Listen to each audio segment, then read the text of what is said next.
Mapagpalang araw po sa inyo mga kapatid. Maraming salamat po sa patuloy niyong pakikinig sa pagbabahagi natin ng salita ng ating Panginoon. Ako po ay may isang katanungan. Meron bang papasok sa iyong isipan na pangalan ng isang church kapag sinabing church na may problema or church na magulo? Marahil meron. Dahil tayo naniniwala na wala namang local church na hindi nagkakaproblema. Maaring ang naiisip natin ay mga masamang karanasan o nakalulungkot or nakaka-disappoint na experience pwede sa kapatiran or anumang sitwasyon na maaring hindi naging maganda para sa atin. Sa pag-aaralan po natin ngayon ay isang serye na kung saan tatalakayin natin ang mga ganitong issues. Meron pong isang sikat na taong maimpluwensya sa 20th century at kilala bilang political and spiritual leader sa bansang India. Siya ay si Mahatma Gandhi. Meron siyang kontrobersyal na sinabi. Ang kanyang tugon ay, I like your Christ, I do not like your Christians. You Christians are so unlike your Christ. Maaring masakit, subalit may katotohanan doon sa kanyang mga pahayag. Kasi walang pagtatalo kung ang pag-uusapan lamang ay ang ating Panginoong Hesukristo. Hindi siya nakakadismaya. Kaakit-akit ang personalidad ng ating Panginoon. Subalit, ibang usapan kapag ang pag-uusapan ay ang mga Kristiyano. Ang ating Panginoon ay umakyat sa langit. At ang iniwan sa atin ay banal na Espiritu kasama ng kanyang mga utos na isinulat ng mga apostol at ito yung ating mga pinanghahawakan na gabay sa ating buhay. At kapag tayo ay namumuhay sa kanyang mga utos, dumadaan tayo sa masusing panunuri ng mga mata ng publiko o ng ating nasa kapaligiran. Kaya mataas ang expectation, mataas yung pressure sa atin. Tinitingnan tayo ng publiko at dumadaan tayo sa mapanuri nilang mata. Bagamat ang ating bansa ay tinatawag na nag-iisang Kristiyano na bansa sa Asia. Pero alam natin na sa loob ng bansa natin ay naroon din yung diverse beliefs. May mga iba-iba pang paniniwala at iba-iba pang grupo. Alam ng mga maraming tao ito na halos tanggap na nila na marami ang mga magkakaibang paniniwala o practices or style ng mga churches. Kaya parang sinasabi nilang typical na ang maging relihiyoso. At minsan dahil sa araw-araw na lang nakikita ng mga tao ang mga relihiyoso kung saan-saan, mapabas, palengke. At may mga grupo rin na kinakasangkapan ang ngalan ng relihiyon para makapanlamang o gawing negosyo ang mga ganitong usapan. Kaya minsan hindi natin masisisi na ang mga tao ay madismaya pagdating sa mga usapang pangrelihiyon.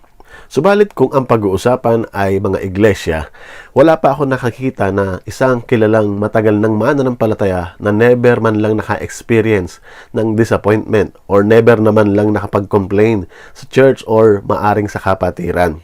Dahil palaging meron ang mga bagay na ganyan. Kaya kahit ikaw na nakikinig ngayon ay maaring meron kang nare-recall na maaring sugat or bad experiences when it comes sa mga local churches. Bukod sa problema sa loob ng iglesia, meron pa tayong mga problema sa labas ng iglesia.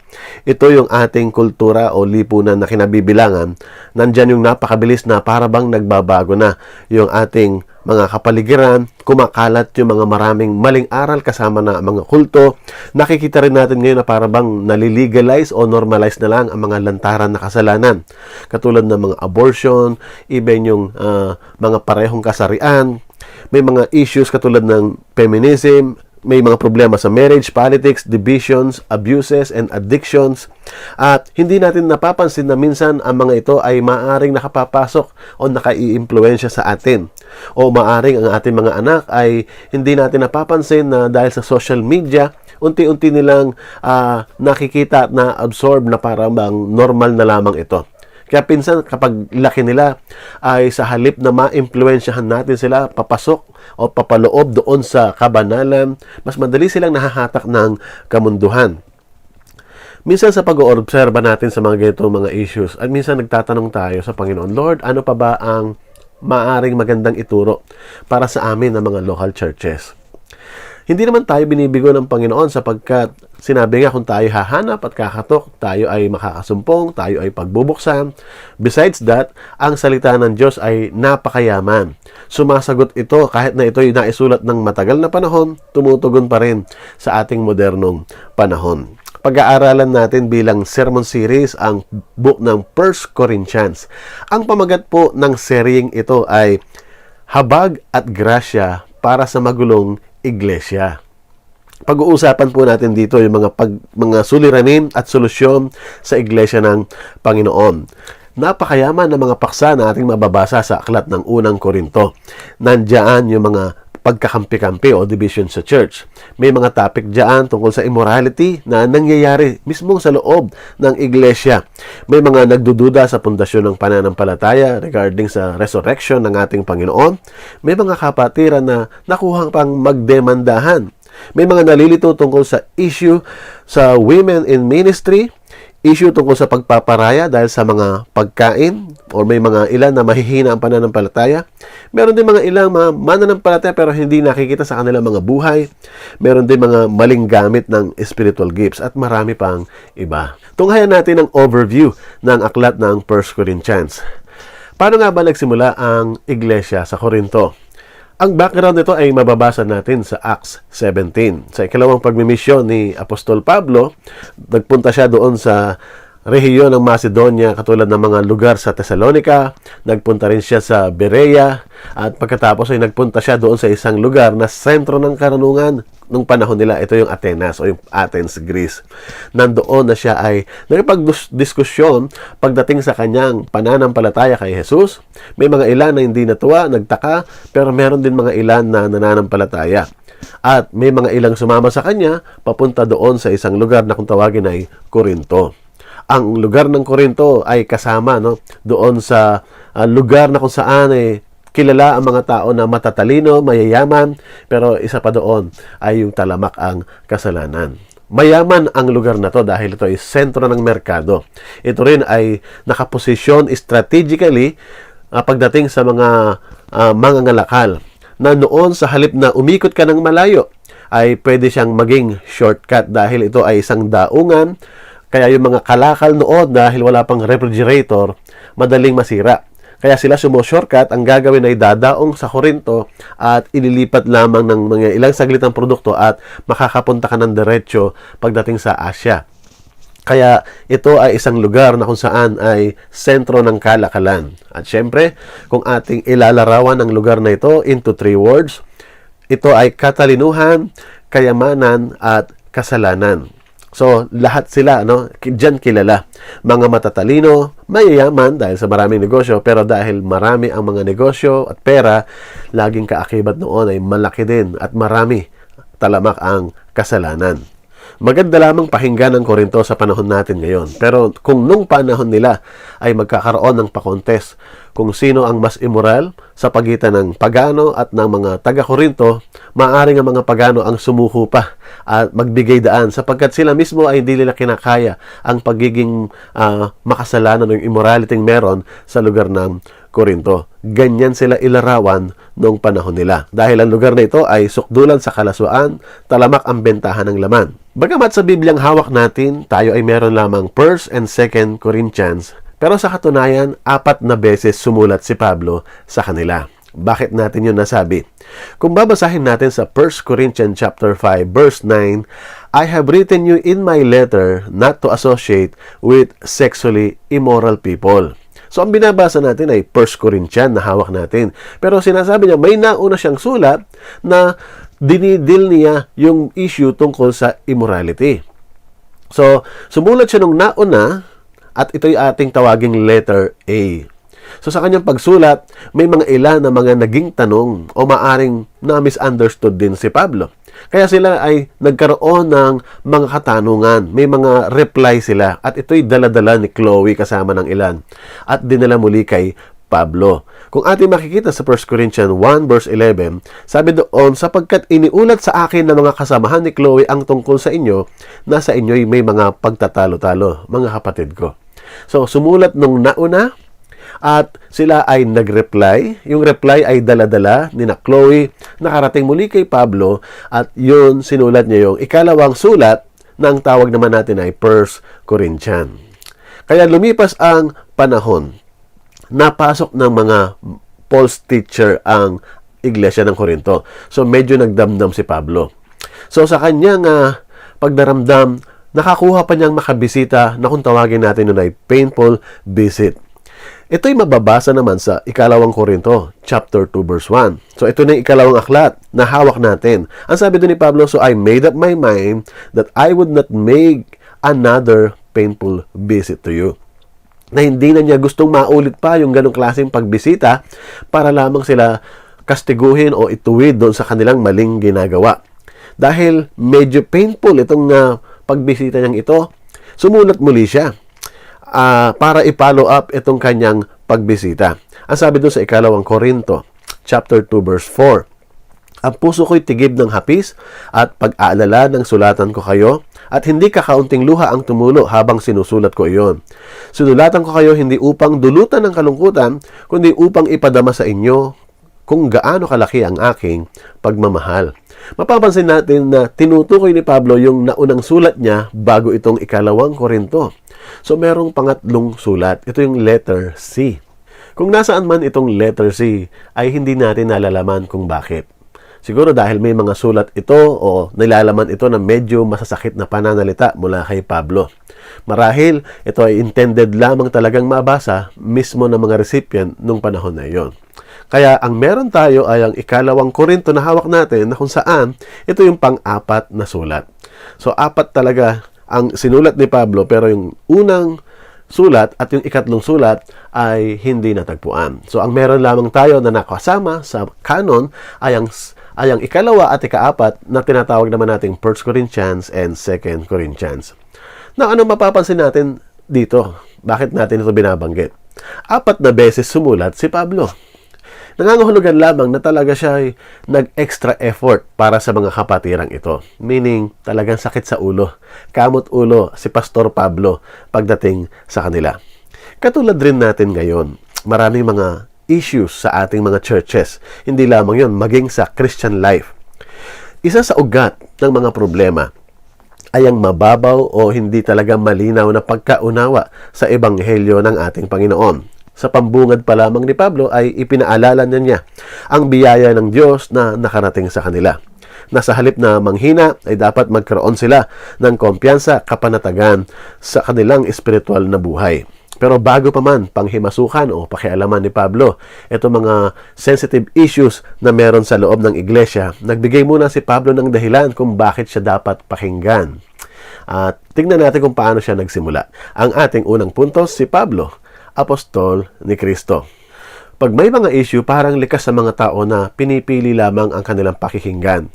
Minsan kahit maganda naman ang sinasabi mo, tinitignan pa rin ang iyong credibility. Kahit mag-comment ka sa politika, minsan masasabihan kang para kang political analyst, lalo na kapag mga isyong medical. O kaya naman dahil pandemic ngayon, maraming sakit. May mga magko-comment at masasabihan pa na health expert ka ba. Laging nakaakibat yung credibility. O baka maaaring sabihin parang galing lang sa albularyo yan o nakita mo sa Facebook at saka isinare mo. Sa mundo natin ngayon, importante ang credentials. Minsan nga may makikita tayo mga pangalan na sinusundan ng mga napakaraming letra para lamang maging credible magbigay ng kanilang opinion o saloobin pagdating sa mga ilang topic, mapayan ay medical, theology at kung ano paman. Pero paano nagsimula si Pablo? Ang sabi niya sa chapter 1 verse 1, si Pablo na tinawag upang maging apostol ni Hesukristo sa pamamagitan ng kalooban ng Diyos at ni Sostenes na ating kapatid. Nagpakilala si Pablo bilang apostol. Hindi para ipagyabang ang kanyang title at para siya ay maging bida-bida sa mga buhay ng mga taga-Korinto.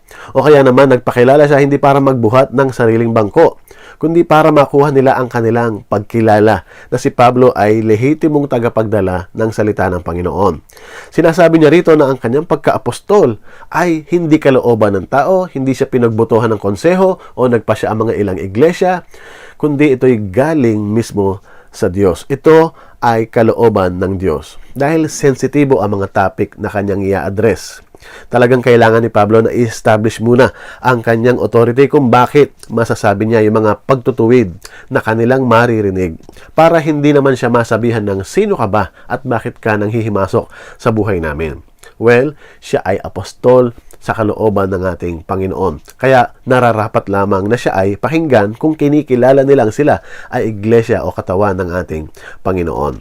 Isa rin sa dapat nating makita na sa Biblia walang self-proclaimed apostle. Lahat ng apostle ay through the will of God. Subalit, maaring napapansin natin na mga gumagamit sa moderno nating panahon na di umano sila ay apostol.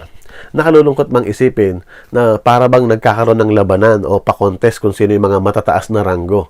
May gumagamit ng Dr. Bishop, Reverend, pagkatapos ngayon, gagamit ay apostol. Meron ngang iba na ang ginamit ay appointed son of God para talagang naglalabanan na lamang sa mga titulo. Nakakalungkot man ang mga ganitong pangyayari, pero sa Bible makikita natin walang self-proclaimed apostle. Why? Makikita natin sa Book of Acts. Nung ang 11 natitirang alagad ay bago mag-mission talaga, nag-usap-usap sila at nagpasya na kailangang may pumalit kay Judas na nagbikti, na nagtaksil. Kaya sila ay pumili, pero may criteria.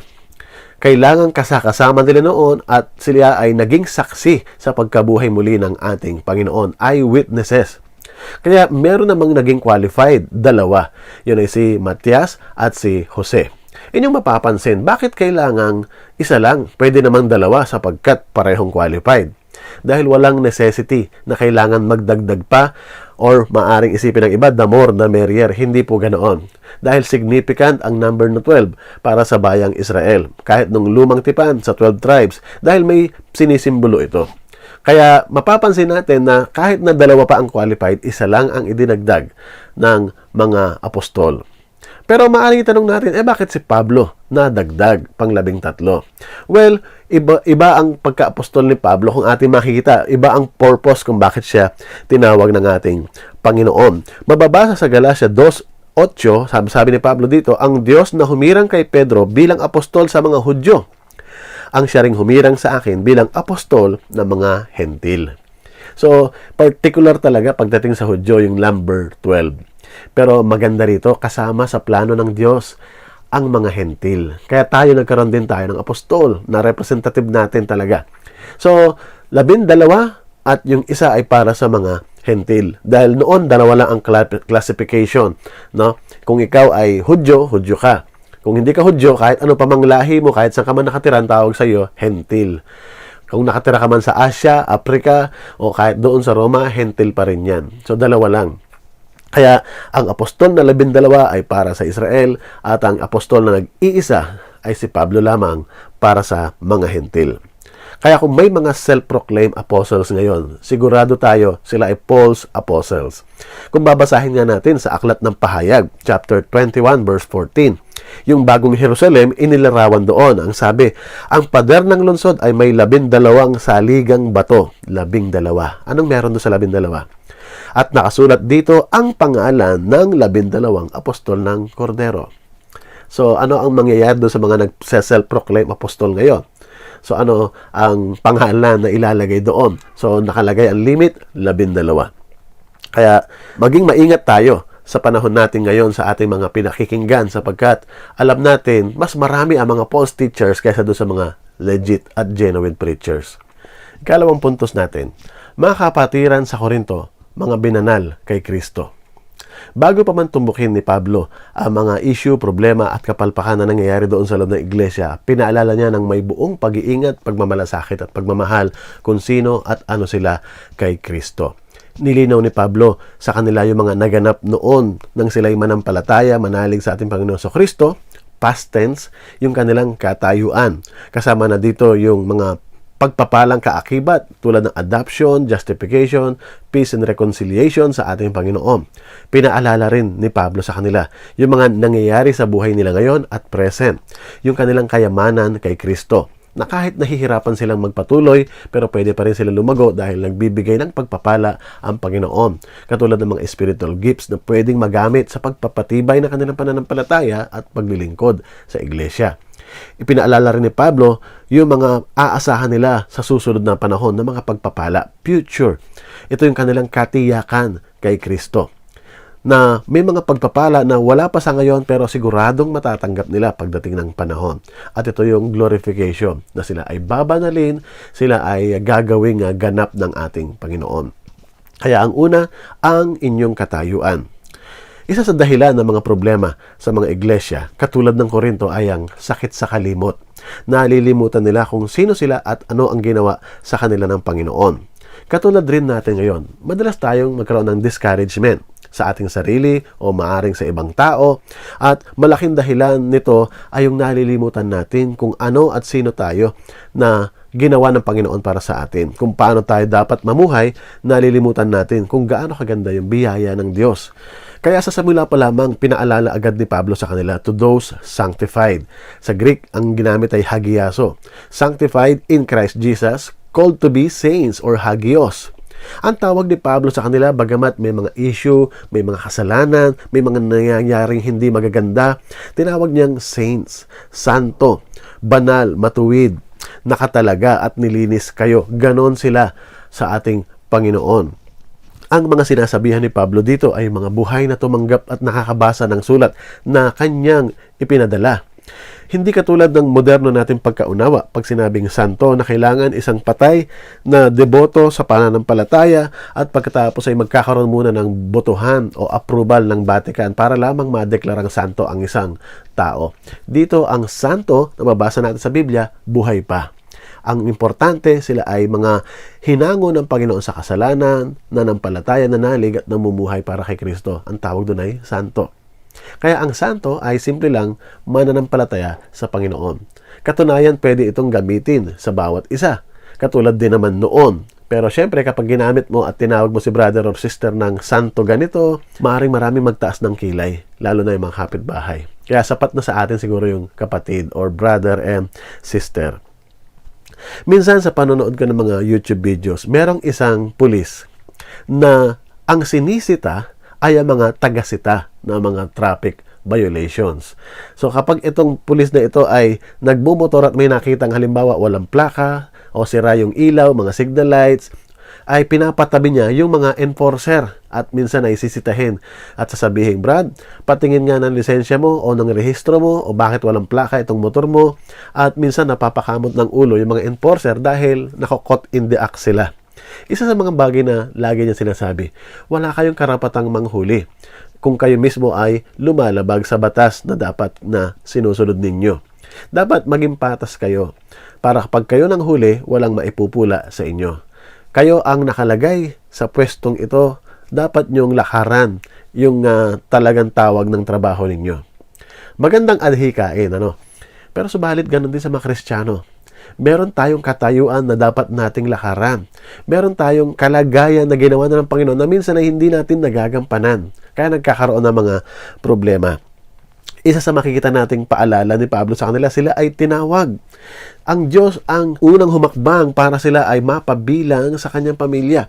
Hindi yung ang tao ang nag-imbita at tumawag sa Diyos na pumasok sa puso niya, kundi ang Diyos ang unang kumilos talaga. Kaya ang mapabilang doon sa mga tinawag ay napakalaking pagpapala. Katunayan na ito ay pagkilos ng Diyos sa buhay nila. Sila rin ay binanal. Ang Diyos ang tumawag, ang Diyos ang bumabanal sa kanila. Ito yung katayuan nila sa Panginoon na dapat nilang pangatawanan at panglakaran. Ikalawa, ang inyong kayamanan. Pag-uusapan yung present. Ang sabi doon sa verse 4, ako ay lagi nagpapasalamat sa aking Diyos tungkol sa inyo dahil sa biyaya ng Diyos na ibinigay sa inyo sa pamamagitan ni Kristo Jesus, na sa lahat ng mga bagay ay pinayaman kayo sa Kanya sa bawat uri ng pananalita at kaalaman, kagaya ng patutuo ni Kristo na pinagtibay sa inyo. Dito natin makikita na bagamat maraming issues at bagamat maraming pwedeng sabihin agad-agad si Pablo, nakuha pa niyang manalangin at magpasalamat. Tama po? Kaya kahit na maraming problema o maraming issue na maaring makita at ikadismaya mo, makakakita ka pa rin ng dahilan na magpasalamat sa Diyos. Ano ang sinabi ni Pablo sa kanila? Na sa lahat ng mga bagay ay pinayaman kayo sa Kanya sa bawat uri ng pananalita at kaalaman. Ang sinasabi ni Pablo, bukod sa sila ay binanal at tinawag, mayaman kayo. Mayaman, ito ay hindi pambobola na ginagawa ni Pablo. Hindi ito mind conditioning, kundi nanggagaling sa kumpiyansa ni Pablo dahil kilala niya ang tumawag sa kanya at kilala niya at alam niya ang ginawa ng Diyos sa kanya. Pero magandang linawin, mayaman saan? Maaring kasi ang iba ay nagtatanong, no? Bakit naman ako ay nanampalataya sa Panginoon kung ako'y mayaman? Bakit hirap na hirap pa rin ako ngayon sa buhay kong ito? Kung ang pinaka-importanting bagay sa buhay natin ay literal na kayamanan o material na mga bagay, at yun din ang hinahanap mo lagi sa buhay, hindi mo maunawaan ang talatang ito. Pero kung ang concern mo ay kung paano ka mamumuhay ng tama, matuwid, banal, nakalulugod sa harap ng Diyos. Well, ang sinasabi lang ni Pablo, lahat ng kailangan mo ay nasa iyo. Lahat ng kailangan mo ay available. Lahat ng spiritual needs na maaari mong ikalago, ikalalim ng pananampalataya, binigay sa atin ng Panginoon. Binigay din sa atin ang Banal na Espiritu na siyang nagiging gabay natin sa ating araw-araw na buhay. Dito sinabi ni Pablo specifically na pinayaman sila sa bawat uri ng pananalita at kaalaman. Ito'y tumutukoy sa spiritual gifts. Kilala ang lugar na ito na lugar ng mayayaman, lugar ng mga maimpluwensyang tao, lugar ng matatalino.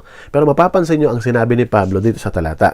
Mga kapatid, alalahanin ninyo ang inyong katayuan nang kayo'y tawagin ng Diyos. Iilan lamang sa inyo ang sa paningin ng sanlibutan ay marunong, makapangyarihan at maharlika.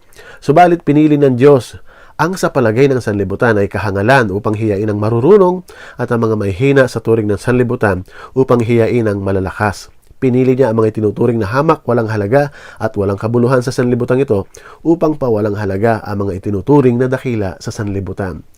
Hindi talaga lahat sila mayayaman. Dito sa mga members ng Korinto, iilan lang. Iilan lang din yung kilala, iilan lang din ang maimpluwensya. At kung sinasabi ni Pablong mayaman sila, hindi ito tumutukoy sa material na kayamanan, kundi yung spiritual na kayamanan ang tinutukoy ni Pablo. Na para bang may dalawang mundo na magkaiba sa tekstong ito, no? Yung mundong nakapaligid sa kanila, na kung saan pamantayan ay parang karera sa paunahang yumaman, maging matalino, kasikatan at makapangyarihan. Ito'y maaring humuhubog sa kanilang kaisipan sapagkat dito sila nakatira. Lagi-lagi nilang itong naririnig.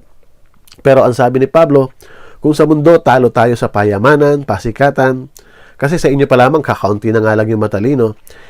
So, ang tinutukoy dito ni Pablo ay mayaman kayo dahil kay Kristo. Lahat ng kailangan mo para lumakad ng kalugod-lugod sa Diyos at magsasama-sama na nagpapalakasan, may spiritual gifts dyan na binigay ang Panginoon. Maging kahit mag-evangelize sa mga unbeliever, binigay lahat yan ni Kristo. Ang mga regalong yan ay tanda na may ginawa ang Diyos sa buhay ninyo. Ang Greek word dong sa salitang grace ay charis. Itong mga spiritual gifts naman ay tinatawag na charisma. So dito nang galing yung word na charismatic. But in reality, naniniwala tayo lahat ng mga iglesia ng Panginoon ay charismatic in a sense dahil may mga spiritual gift sa bawat churches. So bagamat may mga slight differences tayo sa preference ng mga ilang mga kasama sa evangelicals, pero lahat ng mga churches ay may mga spiritual gifts na ibinigay ang Panginoon. Pangatlo, ang inyong katiyakan. Tingnan po ninyo yung mga napakagandang binanggit dito ni Pablo. Sa verse 7, kaya't kayo'y hindi nagkukulang sa anumang kaloob habang kayo'y naghihintay sa pagpapakita ng ating Panginoong Jesucristo. Siya rin ang magpapalakas sa inyo hanggang sa katapusan na hindi masusumbatan sa araw ng ating Panginoong Jesucristo.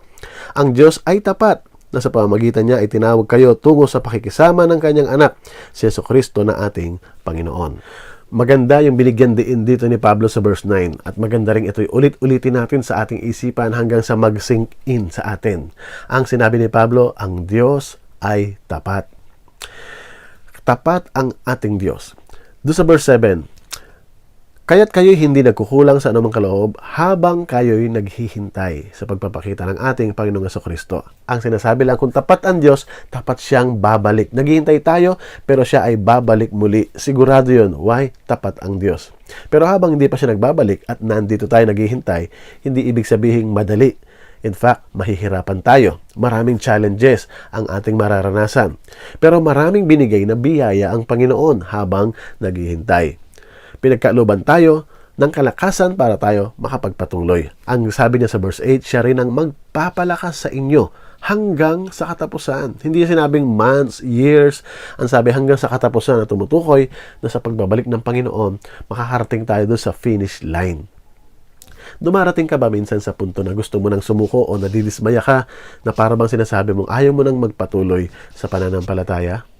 Ano ang dating sa iyo ng talatang 8, ang sabi, siya ang magpapalakas sa iyo hanggang katapusan. Hindi nito pinapangako na wala kang mararanasang panghihina. Bagkus, ina-acknowledge nga ni Pablo na maraming mga pagsubok at dadaraanan ng mga tunay na mananampalataya. Pero ang sinasabi dito kasi, no, siya ang magpapalakas sa inyo hanggang sa katapusan. Kung nais natin talagang sumunod ng seryosohan sa Panginoon, ang sabi sa 2 Timothy 3:12, ang lahat ng may nais mamuhay ng matuwid bilang tagasunod ni Kristo ay daranas ng pag-uusig. Subalit dito ang pangako niya, Siya ang magpapalakas. Ang dahilan kung bakit mararating mo ang dulo ay hindi dahil sa lakas na kaya mo o meron ka, kundi dahil sa lakas ni Kristo na ibinibigay sa atin. Ang maganda nga sa Pilipos 1:6, ang sabi doon, tinitiyak ko sa inyo ang mabuting gawa na pinasimulan sa inyo ng Diyos ay Kanyang lulubusin hanggang sa araw ng pagbabalik ni Kristo Jesus. Ang mga salita ni Pablo, tinitiyak ko, sinisigurado ko na pag may sinimulan ng Diyos sa inyo, which is meron nga, ay tatapusin niya. Nakasalalay sa Panginoon, maging yung ating pagpunta sa finish line. Maganda rin ang binanggit niya sa Hebrews 12:2. Ituon natin ang ating paningin kay Jesus na siyang pinagmulan ng ating pananampalataya at siya ring nagpapasakdal nito. Ang pananampalataya natin, Jesus is the author, sabi doon, at siya rin ang finisher. Siya yung magko-complete. Kaya magandang pag-isipan, kaya mo pa bang magpatuloy? Maaring kung ang iniisip mo lamang yung sariling lakas, maaring susuko ka nga talaga. Pero kung aasa ka doon sa lakas na ipinagkakalob ng ating Panginoon, ang sabi niyang kanyang pangako, siya ang magpapalakas sa iyo. Siya na nagsimula ng magandang gawa sa buhay mo ay Kanyang lulubusin, Kanyang tatapusin. Nangangahulugan na habang wala pa tayo sa dulo, tayo ay nasa ilalim ng proseso. Tayo ay under process. Siya ang magpapalakas sa inyo hanggang sa katapusan. Ang sabi doon sa sumunod na mga sinabi na hindi masusumbatan sa araw ng ating Panginoong Hesukristo. Magaganda yung words na ginamit sa ibang salin. Guiltless, blameless, walang kapintasan, hindi masusumbatan. Ganito ilarawan ni Pablo ang mga Kristiyano pagdating sa dulo ng biyahe. Ganito yung garantiya at kumpiyansa ni Pablo kapag dumating na ang Panginoon. Walang sumbat, walang pintas. Aamin ba tayo na dumating yung pagkakataon sa atin na kapag nakikita ang church, ang kapatiran, na sa halip na yung mga binanggit ni Pablo na walang blame, walang guilt, walang pintas, ay kabaligtaran yung ating nararamdaman? Pag may nakuha tayo o nakita tayo at nadismay tayo o may masasabi tayo na mandoon yung pintas, guilt, no, yung blame, we are all guilty. Minsan kahit sa akin, no, minsan parang sa sarili mong lakas, sumusuko ka na, naiinip ka dahil mayroong isang kapatiran na kahit anong pilit mong turuan, puntahan, i-follow up, parang hindi lumalago. O merong isang member na matagal ng Kristiyano, ang sinasabi niya, pero wala kang makitang pagbunga sa kanyang buhay. At minsan nakakaisip ka na nga na para bang bakit ganito? No, parang nagkakaroon tayo ng mga pagpintas o mga bagay na maaring ikinadidismay natin. Pero ito ay isang pagtutuwid sa atin na sinasabi ni Pablo. Na balang araw, yung itong kapatiran nating ito ay lulubusin ng Panginoon ang kanyang pananampalataya. Okay? Makakarating siya sa finish line at darating yung panahon na tayo ay magiging lahat ay blameless, guiltless, walang kapintasan, walang maisusumbat. Pero yun ay doon pa. Kaya tayo ngayon ay nasa proseso. Pero tinitiyak ng Panginoon, yung mga tunay na mananampalataya na kilala niya, ay talagang may commitment ang Panginoon na dalhin tayo sa kabanalan. Kaya maganda rin na isipin na sa halip na tayo ay agad-agad ay ma-disappoint o maging judgmental o maiksi ang pisi, sa halip na makita natin yung imperfection ng iba, maganda rin bigyan natin ng space na ito naman ay ipoproseso ng Panginoon at pagdating ng panahon, sila ay magiging walang kapintasan. Kaya kapag tayo ay naglalaan ng space, nandoon yung room for grace. Na sa halip na maging critical tayo sa isa't isa, dapat pa rin natin pairalin ang ginawa ng Diyos sa buhay natin. Bilang isang pamilya, we must live as a community of grace. The church may not be perfect, yes, but someday it will be. The church may be divided at times, yes, but someday it will be united. The church has faults, yes, but someday it will be blameless. Sa kabila ng pangit na nangyayari, is there something na masasabi mo, masisigurado mo na may ginagawa ang Diyos sa local church nyo? Therefore, kung meron kang dahilan para magpasalamat sa Diyos. Kung nahihirapan kang makahanap ng bagay na ikakapuri mo sa Diyos, maaring baka may problema tayo sa puso. Katulad din ng buitre at ng bubuyog, no? Ang buitre, kahit ano pang ialok mo sa kanya, isa lang ang hinahanap niya, yung nabubulok na karne ng patay na hayop. Ang bubuyog naman, lagi niyang hinahanap yung mga matatamis na nektar ng bulaklak. Parang ganito, Sa church, kung ang lagi mo lang hahanapin ay yung mga bagay na negatibo, kritisismo, at mga bagay na ikadidismaya mo, congratulations, makikita mo talaga. Kung titingin ka sa kapatiran o kahit sa pastor, kung hinahanap mo lamang ay mga bagay na negatibo, congratulations, kasi hindi ka mabibigo, makikita mo ang mga yan. Dahil ang totoo, habang tayo naririto pa, may natitira pang kasalanan sa ating katawan. At ito'y patuloy natin pinaglalabanan. Kaya mga tunay na mananampalataya, nagsusumikap, labanan at mamuhay sila sa kalinisan. Talagang may makikita tayo at may makikitang mali. Pero ito yung sinisigurado ko. Meron ka rin on the other side na makikita at makikitang magandang bagay na ginagawa ng Diyos sa kabila ng mga negatibong bagay. Tama? So may dahilan tayo para magpuri sa Panginoon. At tayo ay dapat tumingin na bagamat sa ngayon ay hindi gaanong pasado, pero isang araw pasado yan, lalo na sa Panginoon, dahil yan ay lulubusin niya. Kaya sa halip na makita agad natin sa ngayon yung mga bagay na maaaring makapanghina sa atin, tandaan natin, tayong lahat ay ipoproseso ng ating Panginoon. So anong bagay sa iyong palagay ang gusto ng Diyos gawin natin bilang iglesia? Katulad rin sa Korinto, katulad din sa mga naunang mananampalataya, that we must live righteously in spite living in the unrighteous world. Tayo ay mamuhay ng nagliliwanag para yung mga nakapaligid sa atin ay maliwanagan at makita nila ang ating Panginoon. Tulad ng mga nasa Korinto, kailangan tayong mamuhay sa kabanalan. Huwag nating tularan ng mundo. Sabi sa 1 Thessalonians 4:7, "For God did not call us to be impure, but to live a holy life." Tinawag tayo sa kalinisan at hindi sa karumihan. Kung itong mga taga-Korinto na ubod pasaway, binago ng Diyos, biniyayaan ng Diyos at sinabing kukumpletuhin sila ng Diyos. Kung ito ring sumulat na dating mamamatay tao ay binago ng Diyos, kapatid, may pag-asa ang mga iglesia natin. Dahil ang Diyos na gumagawa sa kay Pablo at sa taga-Korinto ay siya ring Diyos na ating pinananampalatayanan. Tapat ang Diyos. Ito ang kanyang pangako. Tulad ng mga taga-Korinto, maaring naiimpluwensyahan ng mundong nakapaligid sa kanila. Ganon din sa atin ngayon. Nagbabago yung ating lipunan. Nagbabago yung mga values ng mundo. Tayo naman na naninindigan sa Biblia, tumatayo sa katotohanan ay maaring nauusig na dahil tayo ay nananangan sa salita ng Diyos. Panghawakan natin at panindigan ang tawag ng Panginoon sa atin. Dapat nating sikaping pabulaanan yung sinabi ni Mahatma Gandhi na ang kaakit-akit ay si Kristo pero ang mga Kristiyano ay hindi nakakatuwa. Dapat nating sikapin na tayo ay maging wangis ni Kristo. Dapat makita sa ating buhay si Kristo, laharan natin, isabuhin natin ang mga aral ng Panginoon. Ang Iglesia ng Diyos ay tinawag tungo sa kabanalan. Pagpalain po tayong lahat ng Panginoon at tayo ay manalangin. Dakilang Diyos, salamat po sa paalaala mo at salamat sa buhay ni Pablo at maging ng taga-Korinto na bagamat sila ay maraming pagkukulang, na sapat ang biyaya mo, Panginoon, at sinabi mo sa iyong salita, tapat ka at kayo ang magpapalakas sa bawat isa kung bakit kami makakarating sa dulo.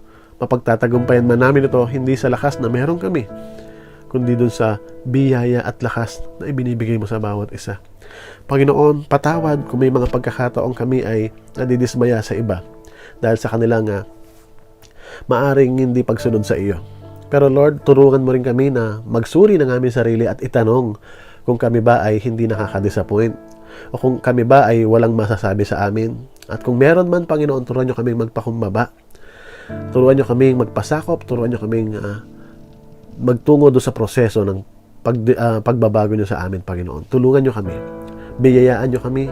Supply nyo kami ng lakas na mapagtagumpayan namin ang mga tukso at kasalanan sa aming buhay. Lord, palaguin mo po ang mga iglesia at pagpalain mo itong aming pag-aaral na habag at grasya para sa magulong iglesia at nawa ito'y maging pagpapala sa bawat isa. Lord, sa inyo po namin binibigay lahat ng papurit pasalamat sa pangalan ni Jesus. Amen. Pagpalain po tayo lahat ng Panginoon. Salamat po.